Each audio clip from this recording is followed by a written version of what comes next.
Hi guys, this is खुशी front of you. तो आज की वीडियो में हम संविधान सभा कंप्लीट करेंगे।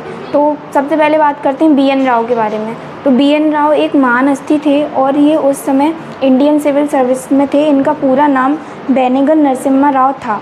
ये संविधान सभा के सदस्य नहीं थे, लेकिन इन्होंने संविधान के लिए बहुत ज़्यादा काम किया और उसका बेस तैयार करने में इनकी बहुत बड़ी भूमिका रही।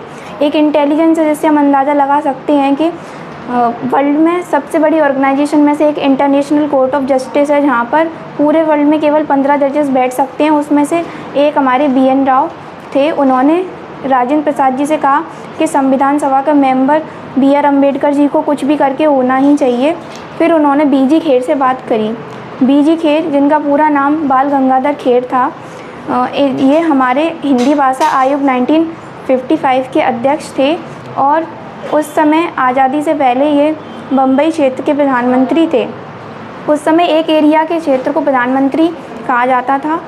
और फिर BG साहब ने एक निर्वाचित मेंबर, जिनका नाम था MR जयकर, उनका इस्तीफ़ा दिया और उनकी सीट BR अम्बेडकर को दे दी गई और उन्हें मेंबर बना दिया गया।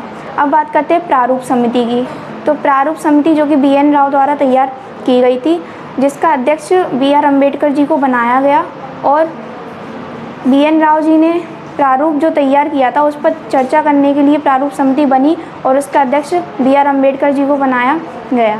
BN राव जी ने निःशुल्क अपनी सेवा देश के हित में दी थी। फिर 29 अगस्त 1947 को प्रारूप समिति बनी और उसमें 7 मेंबर थे। कुल अधिवेशन था 11+1, यानी कि 11 भी कह सकते हैं, 12 भी कह सकते हैं। उसके बाद 26 नवंबर 1949 को संविधान फाइनली बन के तैयार हो गया और उसमें बहुत अच्छी बेहतरीन तरीके से संविधान बन के तैयार हो गया था। फिर उसके बाद 26 नवंबर को आर्टिकल 16 फॉलो किया गया और कई जगह देखा जाए तो आर्टिकल 15 भी लिखा है। फिर संविधान कई लोगों के द्वारा मिलकर बनाया गया। लगभग 300 लोगों ने कड़ी मेहनत करी और हस्ताक्षर 284 लोगों ने किए। कुछ लोगों ने कहा कि जब ये फाइनली बन के तैयार हो गया है तो इसको अच्छी हैंडराइटिंग में लिपिबद्ध कौन करेगा। फिर बात आती है नंदलाल बोस और प्रेम बिहारी नारायण रायजादा की। तो ये उस समय टेलीग्राफी में काफ़ी प्रसिद्ध थे और बहुत अच्छी हैंडराइटिंग में लिखने का इनको शौक़ था और लिखते भी थे।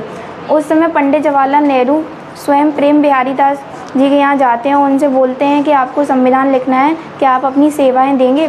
तो प्रेम बिहारी जी ने कहा कि ये तो हमारे लिए बहुत सौभाग्य की बात है और हम इसको ज़रूर लिखेंगे, लेकिन हमारी एक शर्त है। तो प्रेम बिहारी जी ने कहा कि संविधान के हर पन्ने के नीचे हमारा नाम होना चाहिए। तो पंडित जवाहरलाल नेहरू तैयार हो गए और उन्होंने बहुत अच्छी तरीके से, बहुत अच्छी हैंडराइटिंग में संविधान लिखा और उसमें काफ़ी डिज़ाइंस भी बनाई, जैसे फूल पत्तियाँ वगैरह। और उस समय एक ड्राइंग आर्टिस्ट थे नंदलाल बोस, उन्होंने काफ़ी अच्छी तरीके से हर पेज पे ड्राइंग करी और जो राइटिंग थी उसको सुंदर बनाया प्रेम बिहारी जी ने। फिर उसके बाद प्रेम बिहारी जी की एक इच्छा और थी कि जो लास्ट पेज होगा संविधान का, उसमें उनका और उनके दादाजी का नाम होना चाहिए। वो कहते हैं कि आज वो जहाँ पर भी हैं वो अपने दादाजी की वजह से हैं और इसी वजह से वो संविधान लिख रहे हैं। तो आज के लिए इतना ही। मैं मिलती हूँ आपको नेक्स्ट वीडियो में न्यू टॉपिक के साथ। तब तक के लिए स्टडी विद हैप्पीनेस। जय हिंद, जय भारत।